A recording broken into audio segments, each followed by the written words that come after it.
Yeah, I think the best brands, they know if they are telling a product story or a brand story. I think that there's a distinction. And if you're telling a product story, I see that as your product is so unique and it's so different that, or it's easy to use, or it's best in class, that simply diving into product marketing stories is enough to convince you. Welcome to Built Online. I'm Cody McGuffie, and this podcast is all about one thing: building the business of your dreams. Selling art, teaching classes, starting a blog, launching a brand, whatever your passion is, we show you how to turn it into real income. I created EverBee to help anyone with a dream start and scale a business. EverBee. EverBee. EverBee. EverBee. EverBee. EverBee. And we now serve over 800,000 creators all across the globe. On this show, we bring on real entrepreneurs who've done it. They share their secrets, they share their failures, the exact steps that you can take to get started. What if you can get one golden nugget out of today's episode, and it's the breakthrough that takes you from just dreaming to actually living a life on your terms? At EverBee, we believe that every human is a creator, and every creator should own a business. John, what's up, man? Not too much. How are you? Great, man. Thanks for coming on. Thanks for having me. We're here, ready to talking biz. Let's do it. Tell me about Wondersauce, man. You are the CEO, founder of Wondersauce, Co-founder. co-founder of Wondersauce. You guys have supported and helped grow some of the biggest brands in the world. I'm really excited about diving into your brain and kind of picking out some of those things that made some of those brands successful. Can you tell us a little bit more about kind of how you define yourself and kind of what you do? Yeah, sure. I mean, how I define myself, I kind of grew up on the internet and watched the internet grow up alongside me. So we wanted to create a an agency that was a representation of the way we saw the evolving kind of door of marketing. So by design, our business is very fluid, and our only constant has always been change. The business itself is about 15 years old. We started in 2011. We're about 100 people, headquartered in New York City, and we consider ourselves a business acceleration agency. So we help brands overcome various inflection points of scale. Sometimes that is launching the business for the first time. For instance, we've launched something like 3 dozen direct-to-consumer brands since the inception of Wondersauce. In addition, other times it's they've reached a plateau and they need help getting to that next level. And sometimes those plateaus can be massive, like a 50 or $100 million business going to the next level, or simply like a $5 million business trying to get to seven. And we offer two kind of services that our clients typically engage us for. So one is around digital transformation and architecture. So we kind of step in, and from a user experience, a design, and a strategy standpoint, we're building digital product, websites, e-commerce experiences, and mobile applications. And whether that's like a net new thing that's never existed before, or a brand looking to trade up, maybe they've kind of outgrown their current systems and they need to migrate to something new. We help them identify where they should go, and then we handle all the design and the build. And Everything then the other custom, package we sounds like offer, too. Everything custom too, right? Like in that case, we could do custom, or we would basically vet like who the platform best is, in the class best platform. solutions, and then integrate and make it feel custom by throwing in a layer of like UX and design so it feels very branded and ownable. Yeah. Beautiful.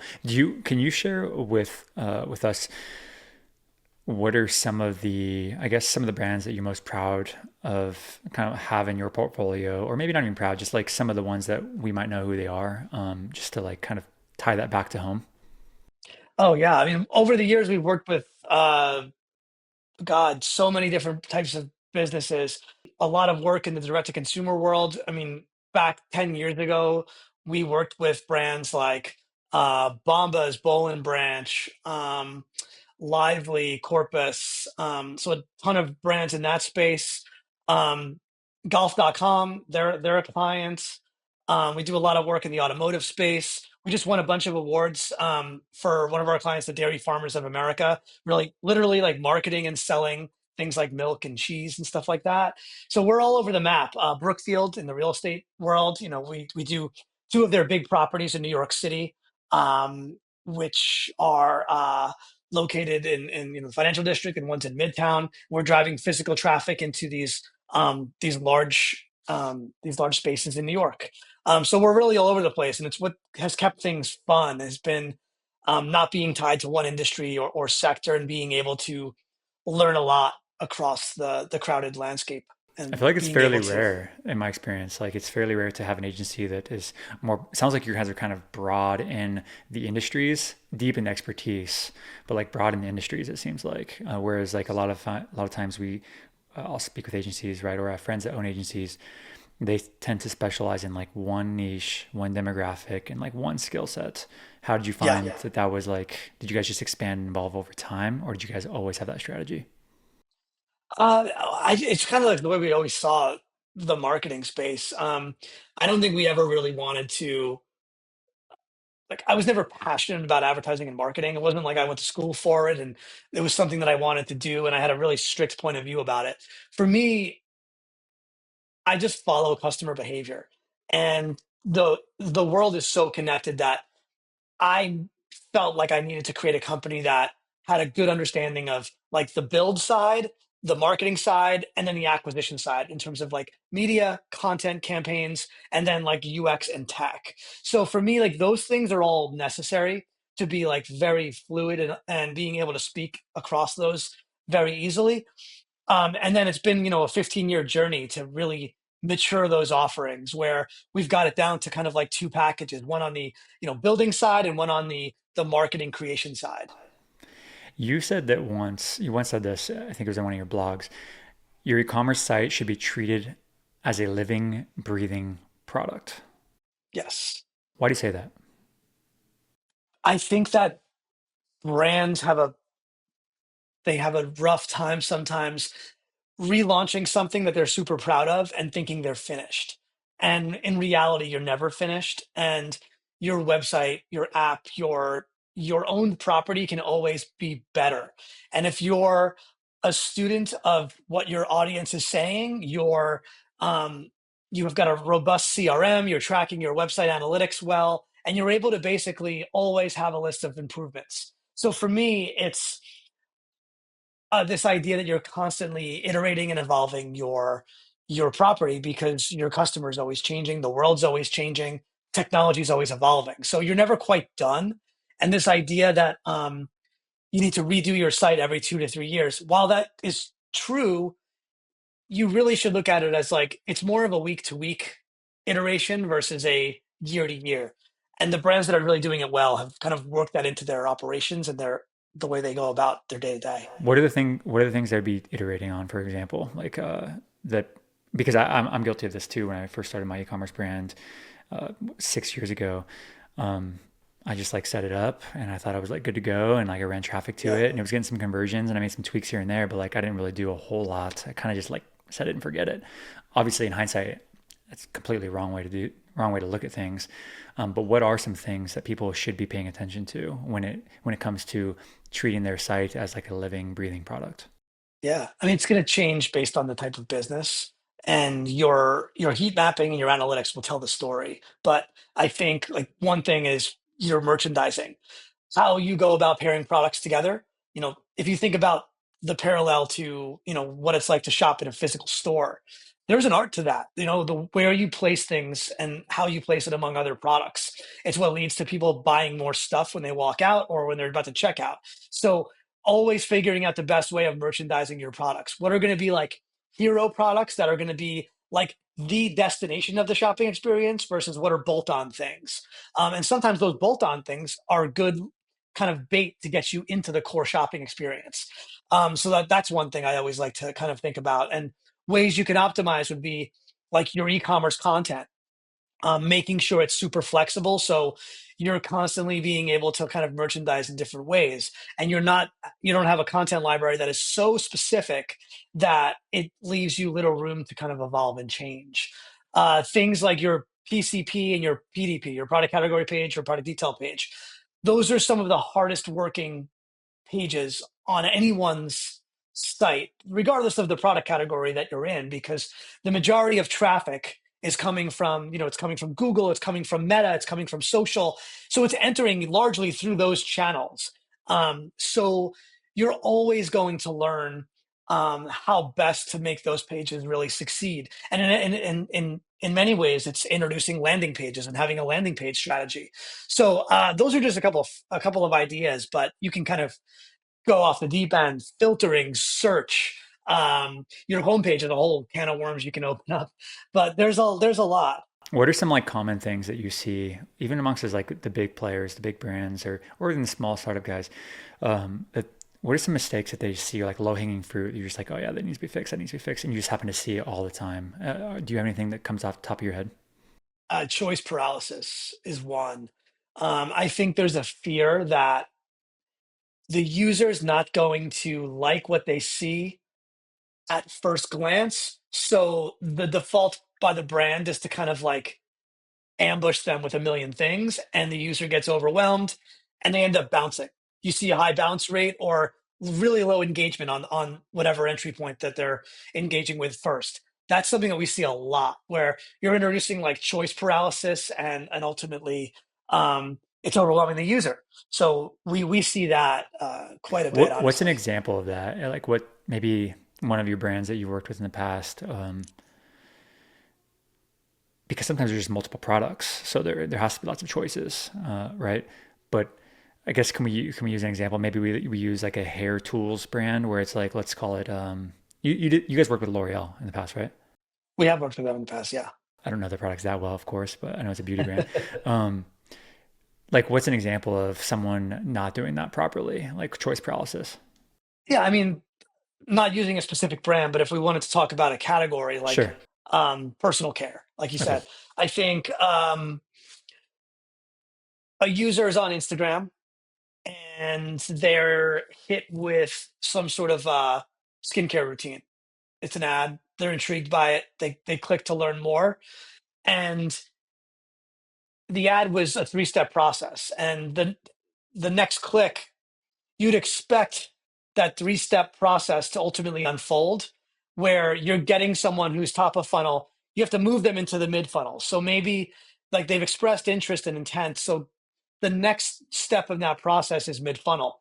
Mid funnel is going to be really driving home product benefit, key concerns. How much is this going to cost? How much time is this going to take? All the things you're kind of running through your brain when you're going through purchase decisions. So, like, the user is expecting to see something like that.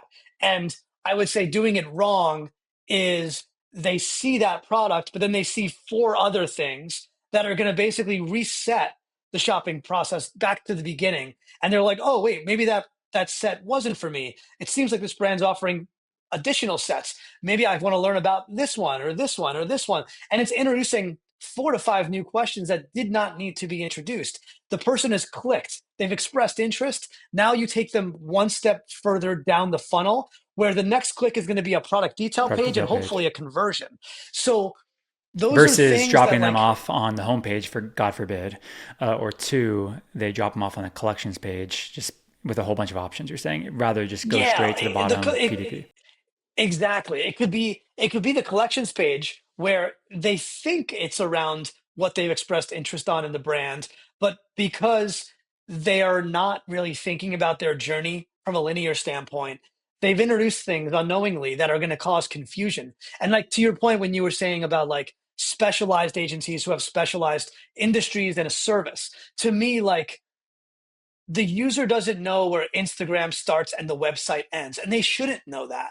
So for me, like marketing and website development and media are so intertwined, and the brands that are doing it well, they've got like a 360 journey point of view on their customer, and we want to help advise there. So like that is a perfect example of the way I see marketing. It's journey based versus like vacuum and niche services. I love that. Yeah, it's a very holistic way to look at things. It's like bigger picture to also think, and then we can drill down into the specifics.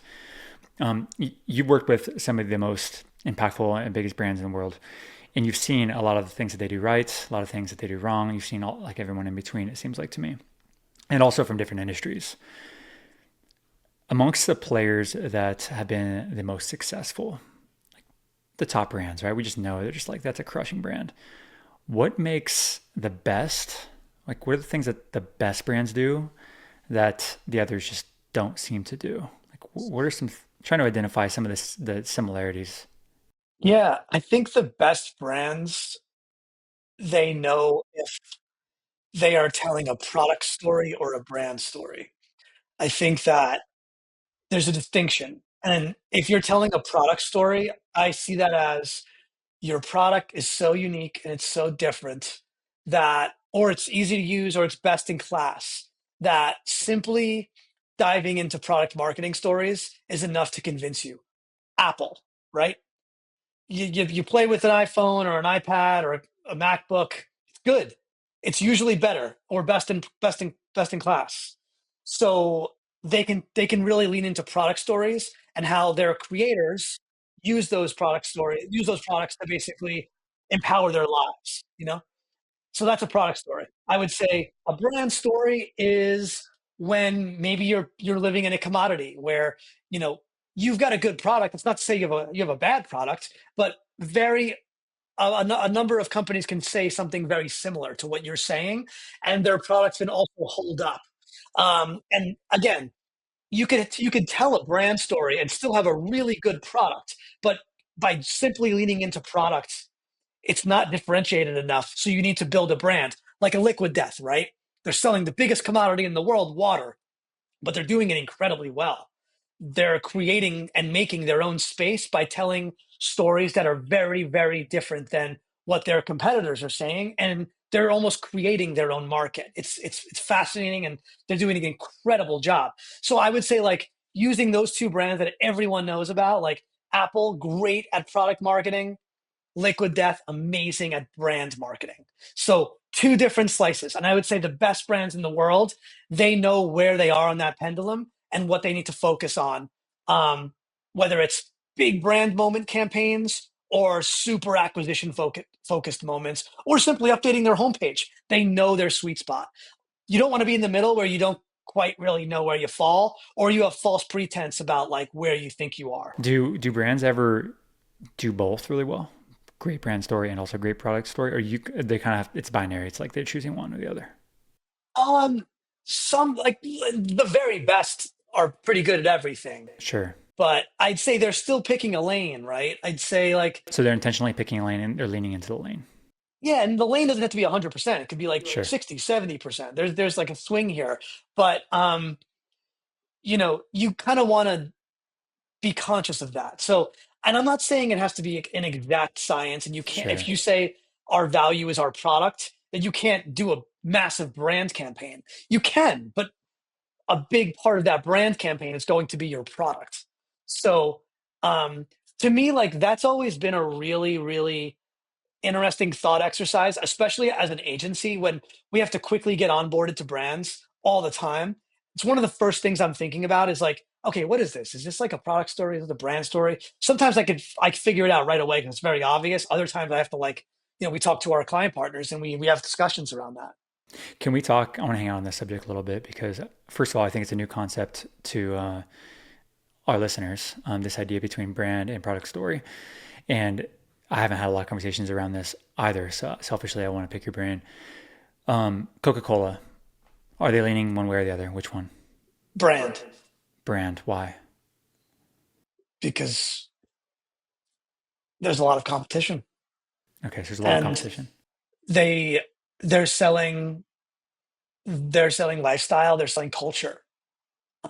It's and also like they could obviously lean into what makes each of those products unique within that, but to me, it's a brand story. And if they were to lean into the product story, they're like, hey, Coca-Cola is made with this ingredient, and this is why it's better than all the other ones. But they're not doing that. They're like leaning into like the cool kids on the in front of the gas station, like popping a Coke and like drinking that.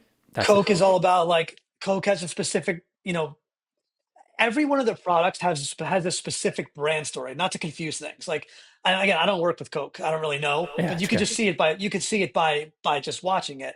Like the Coke archetype versus the Diet Coke. It's different, but they're telling a brand story through the lens of those products and how those products will be consumed by their target audience. How about Nike Brand, brand? Why? yeah. They had my opinion, one of they've built one of the best brands ever through really great athlete stories and partnerships dating back to the 80s, like Michael Jordan is everything, right? Sure. And that built a whole category of marketing, and it still does today. Like the Jordan business is incredible. So, uh, you Interesting. know, Okay, so what I'm hearing is that so I'm being educated right now is Nike and Coke are similar because they're kind of selling you on like, hey, we're the club, we're the cool kids club over here. Come over to play with us, and just because of this is who we hang out with, this is kind of like who you identify with, versus Apple. They're kind of doing some of that for sure, but it's mostly about like, hey, it's way easier to use. The specific product has this feature, and it's way better because of X, Y, Z. Uh, there's a little bit of like, hey, we're the innovators, we're the different thinkers over here too. So it's a little bit of brand story, but it's mostly products. you're using best in class tools to whether it's Think Different or whatever their brand platform is at the moment. But Apple has done an amazing job of creating products that are suited for people of all walks of life, and they've built a business around usability and ease of use. And we were talking before we jumped on air here, and we both have kids, right? You ever watch a 3-year-old use an iPad? It's incredible. It's It like is. then you watch a 90-year-old use one and they figure it out too. It's like they've got it all covered. And what I love about Apple always is they're not necessarily first to market around technology. Like they wait, but when they go to market, it's going to be great, easy to use, and of the quality they've established. So that's product marketing for me. How about Tesla? Tesla. In between, huh? I'm kind of back and forth on Tesla right now in my head. It's interesting one. Many reasons right now. Yeah, for sure. um, that was a bit of a grenade. You got me, Cody. I think that like to me it's more skews brand, mainly because of the space that they were so early to kind of scale. I'm not saying they were the first EV, but they're really the biggest, and they're the ones that have grown it to what it is today. Um, and what's interesting about the Tesla brand is, I don't really know how to kind of encapsulate it anymore because it's become such a Yeah, hot it's very button thing. convoluted. Yeah, I know. Yeah. But it is like to me, it's. I mean, I have a Tesla truck, and I'm sold on a lot of the features. I'm not necessarily sold on like the brand, just about Tesla. That's not why I came over to buy this truck. So I'm kind of sold on these other things with this truck. And then, but I do understand like there's a brand component too, where it's like founder led almost too, because Elon is still around, like leading the charge, obviously. And so there's a whole lot of like people who just follow that journey as well. Yeah. And so I don't know how to like, I can't figure out which way it skews, more brand led, or I'm sorry, brand marketing, or is it more product marketing? It's I'm a good stuck. one. I think it's evolved quite a bit. Hmm. If you had to say which Yeah. one it skews, what do you think? Brand? I think it's more brand right now. Yeah. Hmm. If you were to, there's a lot of creators. Like when I say creators, a lot of content creators, business creators, designers, entrepreneurs, essentially that listen to this and watch this. They're trying to calibrate and figure out how they win in 2025 and beyond. What are some things that they should take away or could take away that you can share with them? Like, if you don't get anything else right, get these like 3 things right, and you have a good chance of winning. Do you have any advice for them? These are small businesses, right? Sure. Yeah.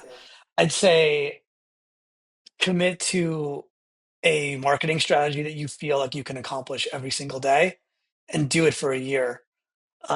It could be as simple as, picking the 2 channels that you believe your customers are going to be most active on and posting twice a week something that you feel will resonate with them, whether that's client testimonials about people using your products and why you think it's great, whether it's you know, promotions and sales, whether it's how to or different ways of interacting with your brand and whatever.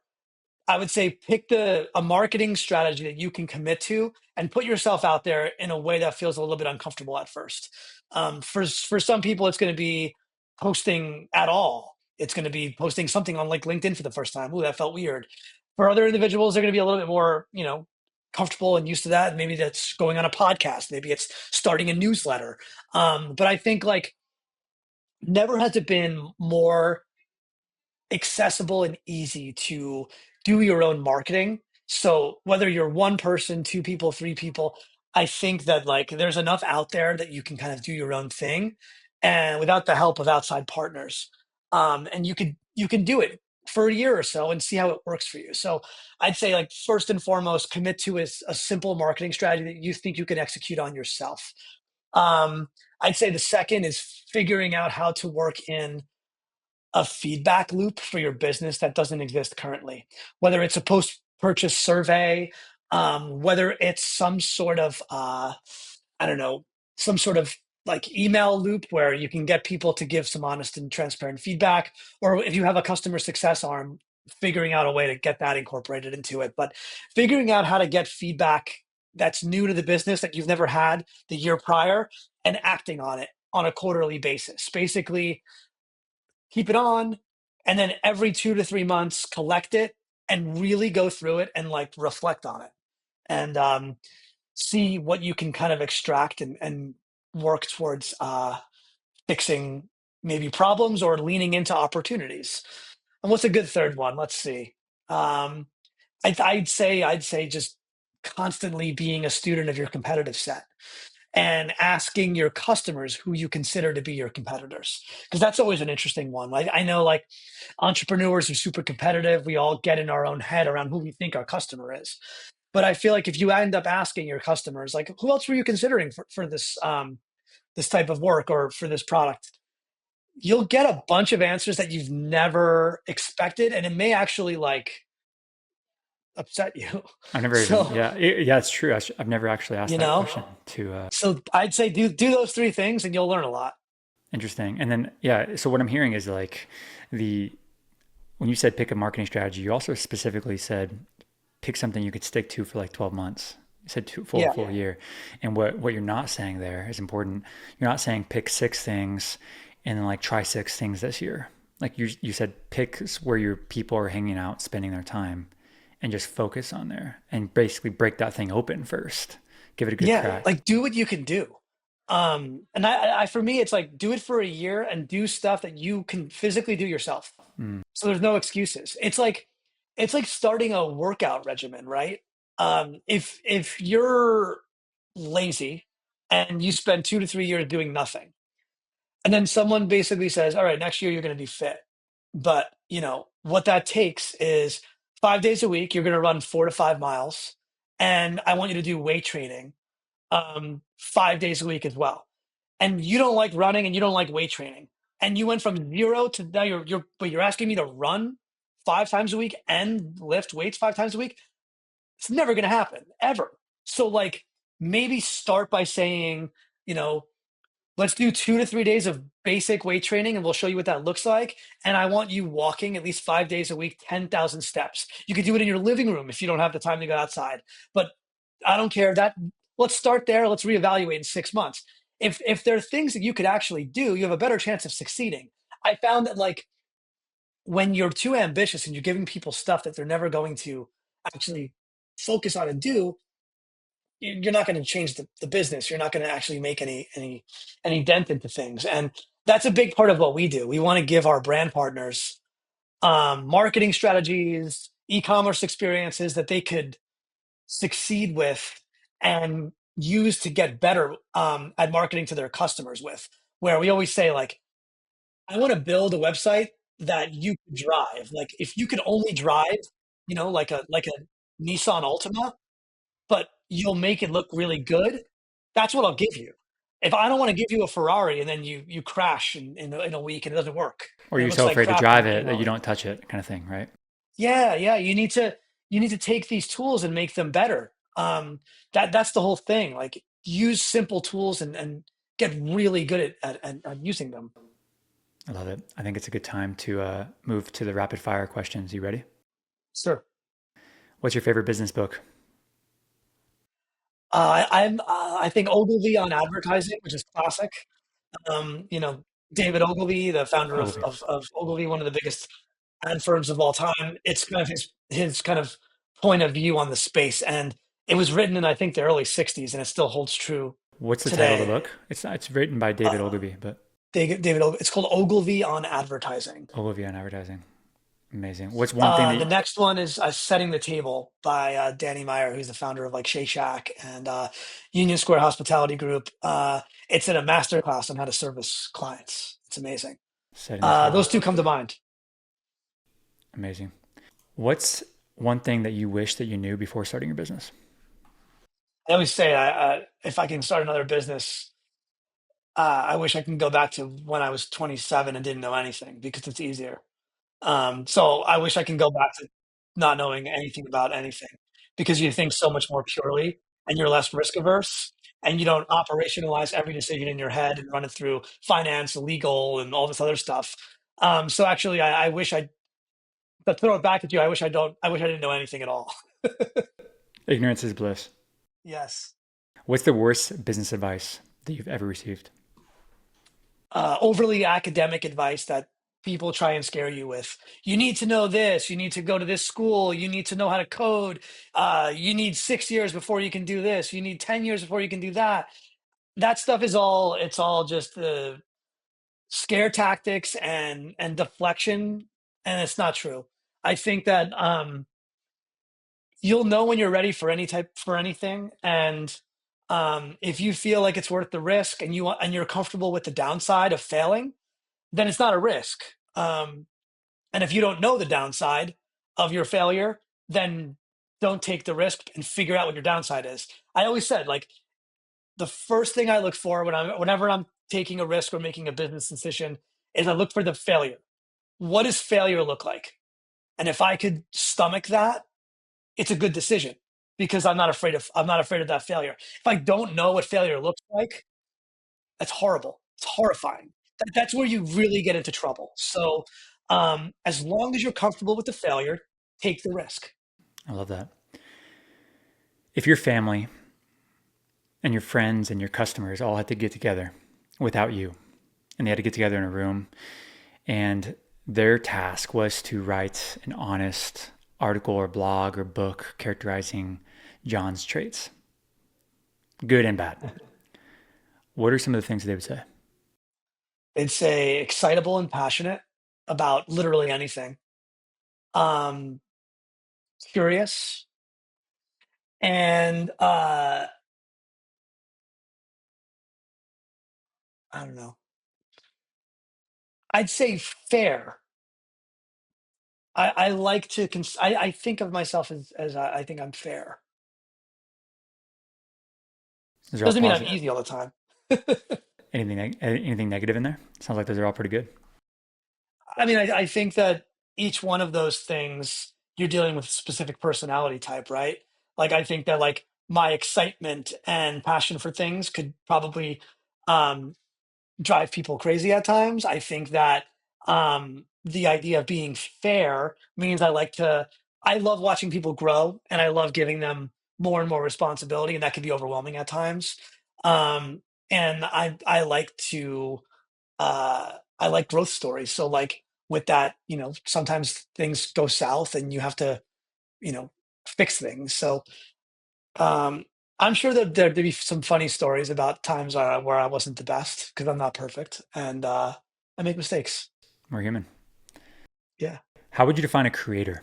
Who is a creator in your mind? It's anyone who's putting anything out into the world. It's someone who writes, it's someone who uh, takes pictures and thinks about ideas in a different way. For me, it's just about like there needs to be some form of document. Like you have to document it somehow. I'm not saying like if you have an idea, you have to like realize it to its like biggest potential and deploy it as a business. But I think like you need to be able to at least write it down, clearly explain it, visualize it maybe. So a creator to me can be is someone that could take an idea and put it out there So it or sounds like it talk needs to to somebody come about it. from an idea in your head is not necessarily creation, but as soon as you put it out into the world in some form, it's now a creator or a creation in your Yeah, sense. because I think that there's like a sense of vulnerability with being a creator. And if there's no vulnerability, um, then you're not putting anything out.